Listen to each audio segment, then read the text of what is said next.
Praise lord.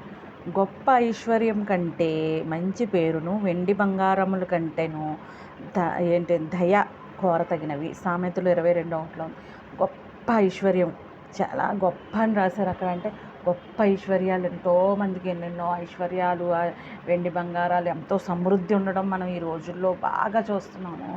చాలా చూస్తున్నాము. వారిని చూసి వీరిని చూసి మనము కొన్నిసార్లు కలవరపడకూడదు అన్నమాట. కలవరపడకుండా వాటికంటే గొప్ప ధననిధి నీ యొద్ద ఉన్నదని మర్చిపోవద్దు.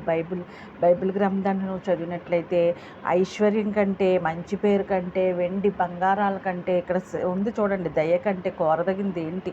సామెతలు 22:1 ఉంది, మీరు చదవండి ఒకసారి. ఏంటి అది? మరి మనం అలాగా వాటికంటే ప్రాముఖ్యమైంది మన దేవుని యొక్క భక్తి. ఈ బైబిల్ గ్రంథము మన దగ్గర ఉంటే మనకి ఏ ఆస్తులు అక్కర్లేదు. మనకి చివరికి కావాల్సింది ఏంటి? నిత్యజీవం. అది దేవుని యొద్ద ఉన్నది. కాబట్టి మనం వ్యసనపడు వారమై ఉండక అన్నిటి యందు కూడా కృతజ్ఞతాస్తుతులు చెల్లించుకుంటూ దేవుని భక్తిలో కొనసాగుదామా? ఆమేన్. హల్లెలూయా.